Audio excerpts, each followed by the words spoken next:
Good morning, and thank you for joining me. For some reason, Rumble decided to change up the design altogether, and I'm having trouble navigating. What's even worse,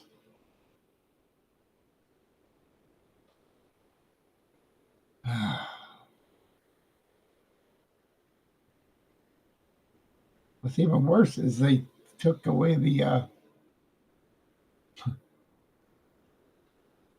scroll button. There we go. Finally, things working. Oh my goodness!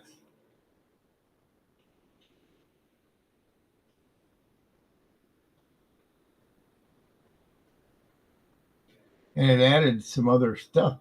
I don't even know what half the stuff is. So let's try this. Let's try to get it working.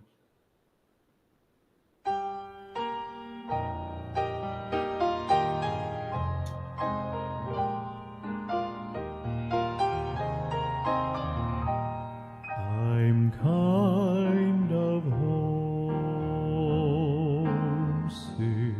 So far, I'm not hearing country to which I have never been before. No sad goodbyes will there be spoken, and time won't matter anymore. Beulah land, I'm longing for you, and someday on thee I'll stand. There my home shall be eternal. I'm going to have to do this the old-fashioned way to figure out Land, sweet Beulah land. and you'll probably be hearing echoes of me. Across that old river to where my faith shall end in sight. There's just a few more days to labor, and I will take my heavenly flight. Beulah land, I'm longing for you, and someday on thee I'll stand. There my home shall be eternal. Beulah land, sweet Beulah land. Beulah land,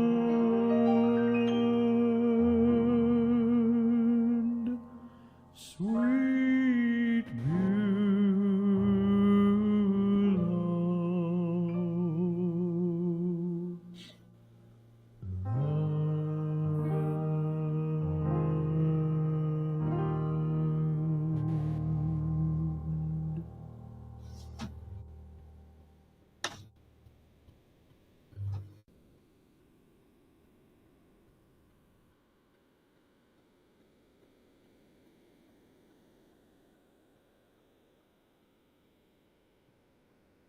Let me adjust the sound on these.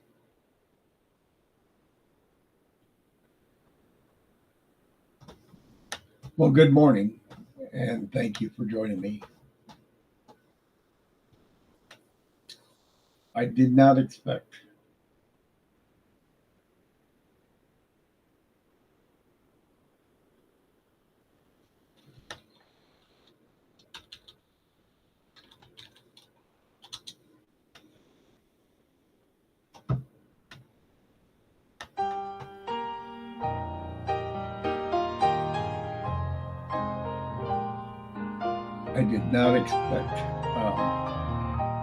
Rumble to change things, but it is what it is. Whomever you are on Rumble that's joining me, I'm glad you're here, even if you're a bot. What we do on Saturday is different from most days. Most days, we are going through the Bible one chapter at a time. We reflect on it. We do sometimes do a very in-depth study on it. Time won't matter anymore. You'll go back and watch it, but we did a really good in-depth study of the differences between Psalm 14 and Psalm 53. At first glance, it looks like God did a reprint, but there's a difference in it. It's a major difference. And it really is a matter of perspective.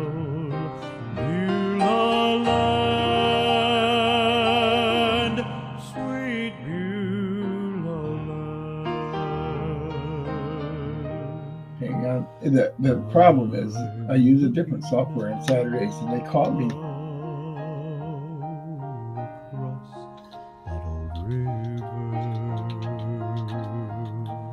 To where my faith shall end in sight. There's just a few. It takes me a little bit to catch up with how they change things so that I can at least take my heavenly flight. You'll land, I'm longing for you. And someday I think I got it square away. If there are mistakes, please forgive.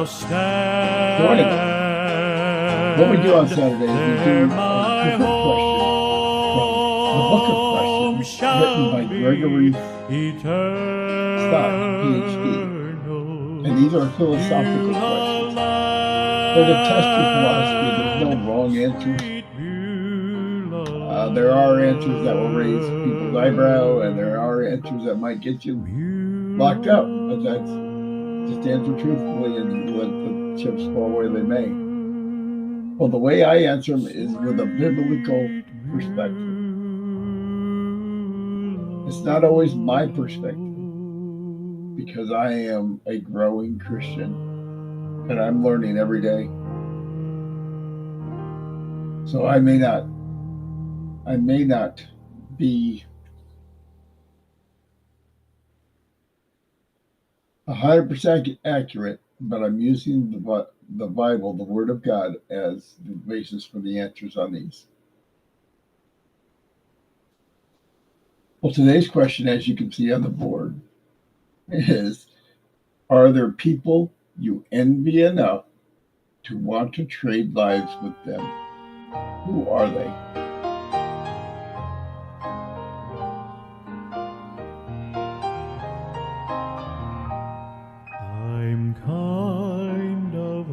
Now, the answer on this is a little bit difficult because argumentative people will say, "Oh, you're envious." But what's really going on is many times I see the job they're doing and know I can do a better job, and wish if nobody else will step up to the plate, I can step up to the plate. For the last 4 years, I know I could have done a better job in my life. I don't have this connection. But like Trump, I would have been cleaning house. I didn't envy that Biden had. I wanted someone in there that would do a good job. Are we getting a good job right now? You know, he reversed a lot of the muck-ups that Biden did, so yeah, I'd say that. Plus, despite all the contention that the news is trying to present with Doge, they're doing something I have been calling for the last 25 years. Starting in '95, I've been working with the federal government, and I worked with it for 20 years, and then moved away from D.C. And many of the things they're doing are things that they should have done 20 years ago.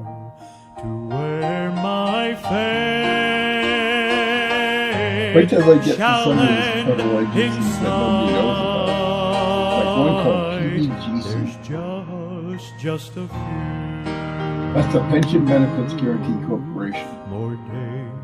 This is a federal agency that was formed simply because GM could not honor its contract, its retirement contract, back in the early 2000s. When Barack Obama took over and made it a federal company before they sold the shares again, GM was a privately owned company. And my brother owned many shares of it.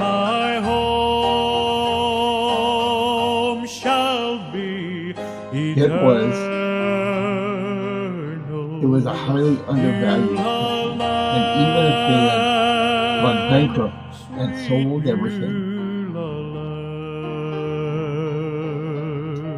the bankruptcy would have been enough money to pay dividends to every shareholder. But instead,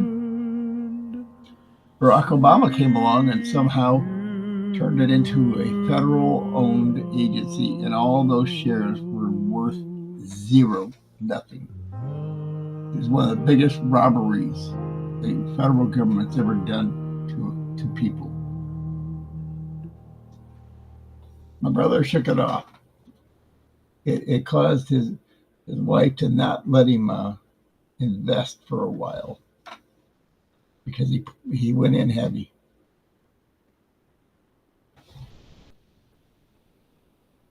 That's the thing about investing. Invest what you know you're gonna lose, and that way that you can live with. That way, I made a mistake, and you just rebuild.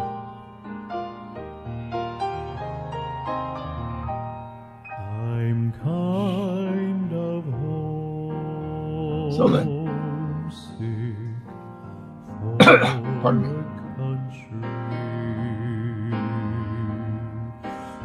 So what happened was the PBGC was founded because they kept the company alive. A lot of people are like, well, yay.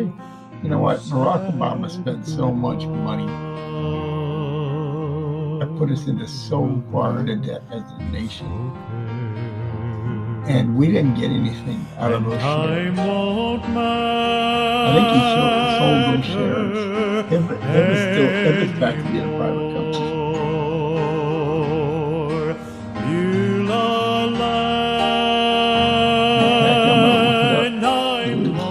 GM. And someday on thee I'll stand there.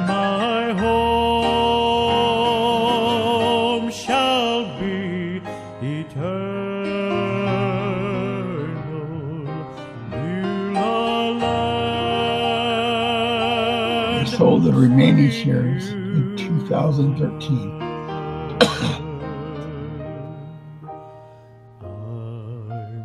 The thing is that this is partly why I don't like unions, is that unions purportedly protect the worker.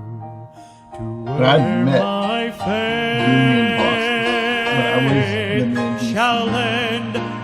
The last couple of years of my life there, I was a chauffeur.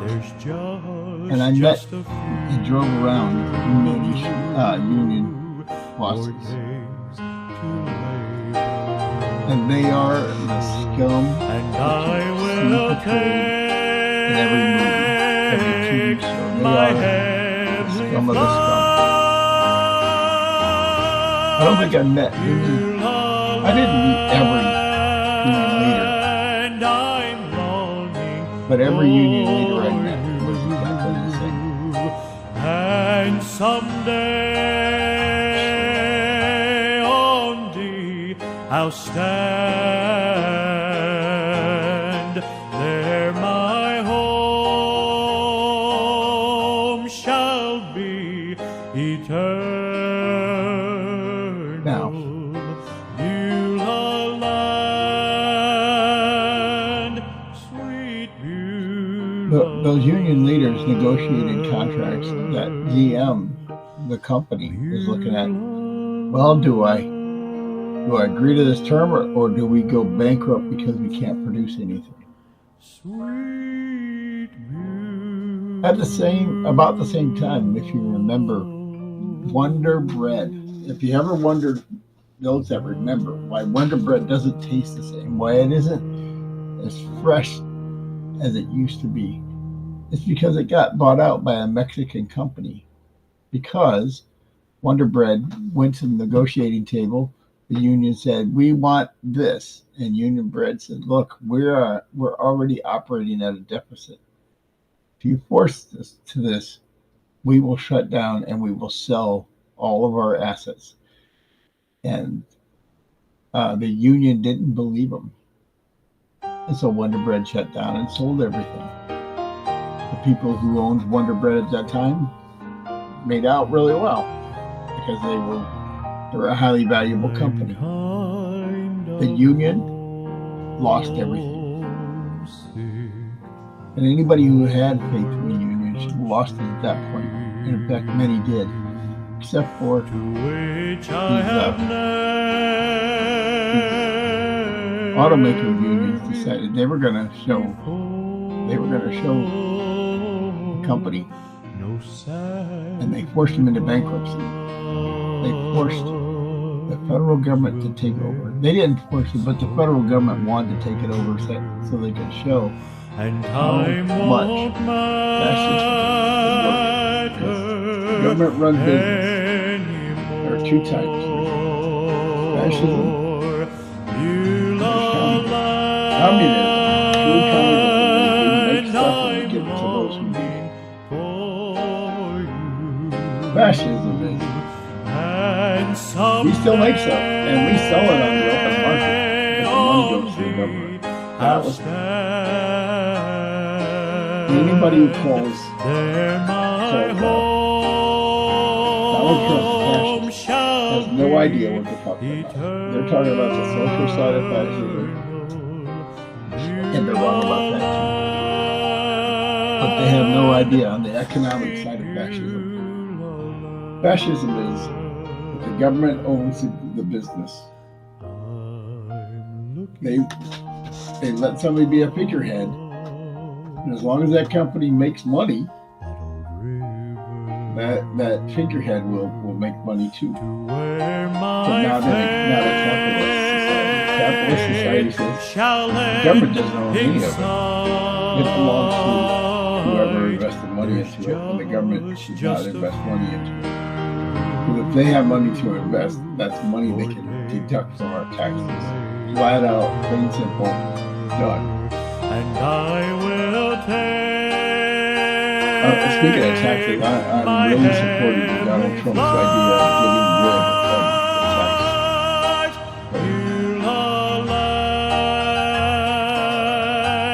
I'm longing for so many countries have a low taxation for their people. Not Sweden, by the way, but not Switzerland.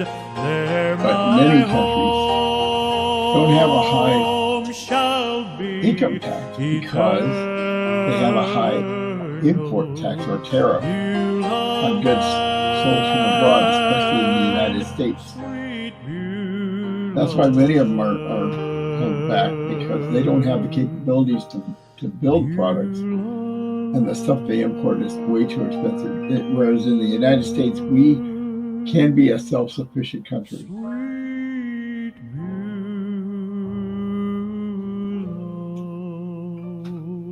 All right, we veered way off. Let's get back to the question.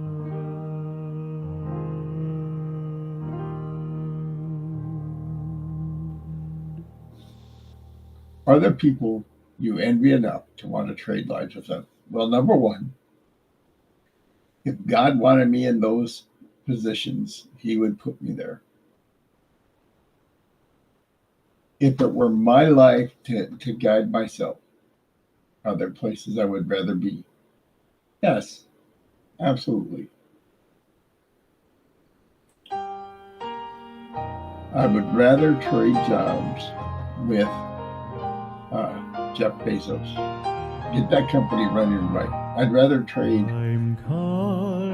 positions, trade lives with, I don't see anybody who I'm like, oh, I wish I had their life.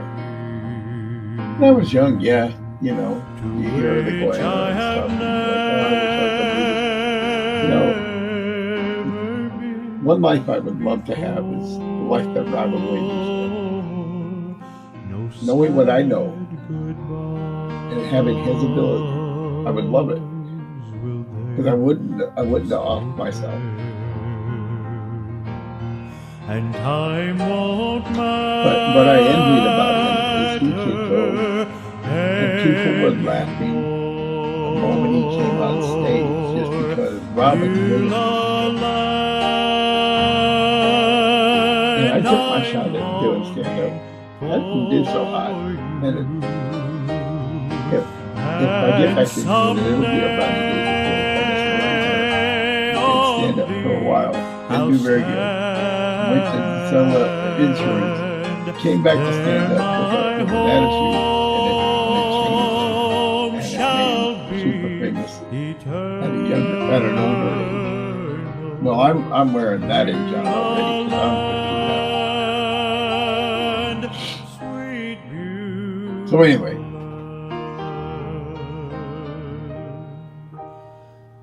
I would love to be a good stand-up, because I love to hear people laugh.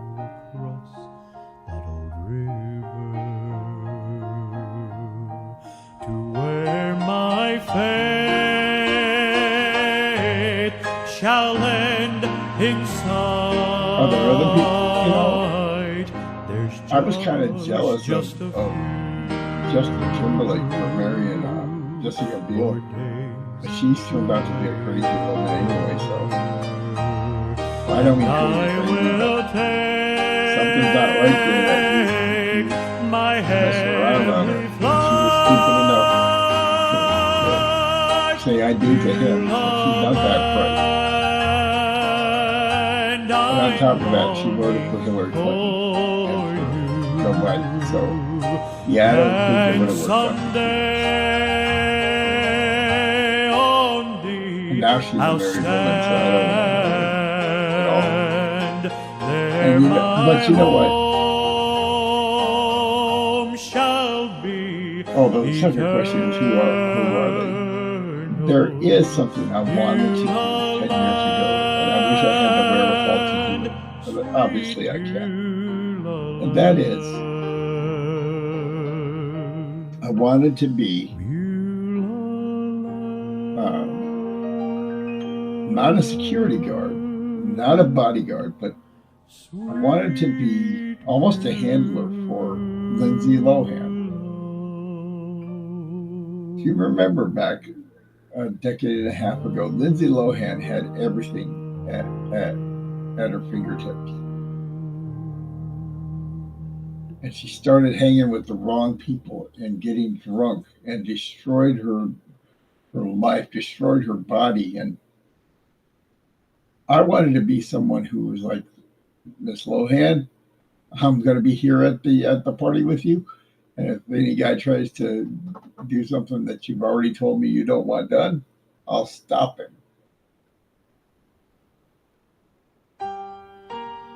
Your life is your private life. But on top of that, if I see you're making an error, I'm going to stop it. I'm kind of home. I think I could have done good at that job because she destroyed her life.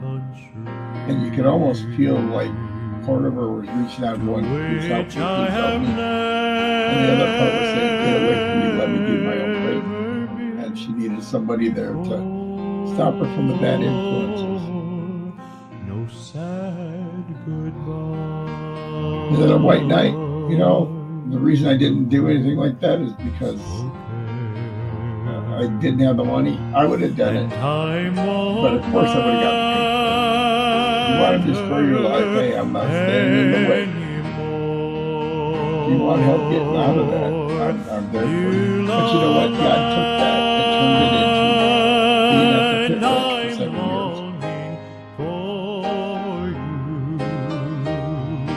And someday, and I really enjoyed working with the pit I'll ranch. stand there, my home. And I realized something at that Shall be eternal. In this life, you can make all the money you want.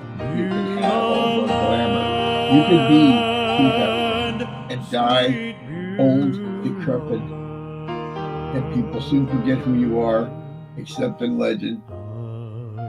And even then, those that were around you might tell all books and say, I really never liked him. It was all for the money. It was all for the things. Or you can take your life and use it to help others. And you will change lives. And you will change the destinies of families. You'll change the lives of children that you don't come in contact with. Because you help their father, you help their mother. And that's the only thing that's going to last past you in your grave. The stuff you did to help others. I'm longing for you. And someday, Prior to going to the pit ranch, there were days that I would cry myself, literally cry myself to sleep. And I want my life to matter. I want it to matter that I've done this earth. Eternal.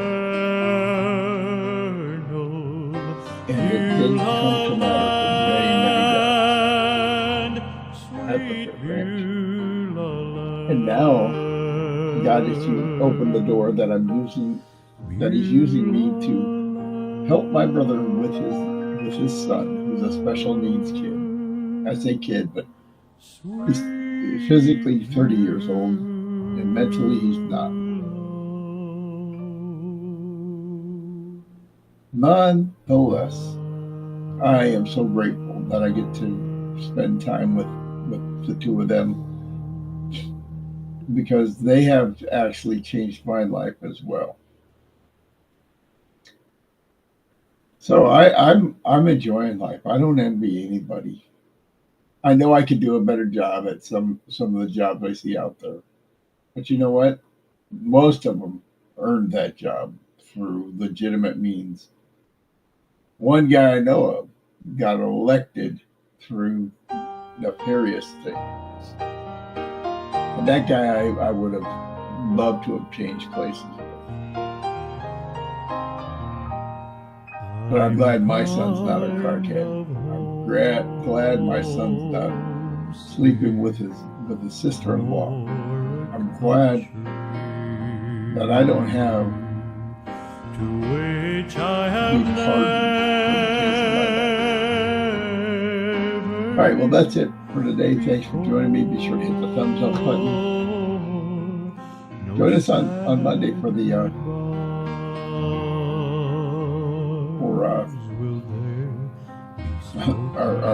our study through the Bible. We are currently in some of the Psalms. We are going chronologically, which means we're taking the Bible and going chapter by chapter according to the event that happened. So, what does that mean? Well, we're going as far as we know. Right now, we're going through the book of 1st and 2nd Samuel, the book 1st and 2nd Kings, 1st and 2nd Chronicles, the history of Israel. And we're reading the portions of those books. We're reading the psalm that apparently was written at that time, so that we're gaining a major perspective of how David was thinking when God used him to write those psalms. As we go through these historical books, we're going to be reaching out to the prophets that were contemporaries of those kings, and you'll have a better understanding. Where before, what we would do is go straight through the Bible, cover to cover. And that's a good way, because you're going to get the whole Bible. You're not going to see it. And we did that for 3 years. For the last 2 years, we've been going through the Bible, chapter by chapter, chronologically. All right, well, that's it for today. Thanks for joining me. Thumbs up button. Join us on Rumble on Monday.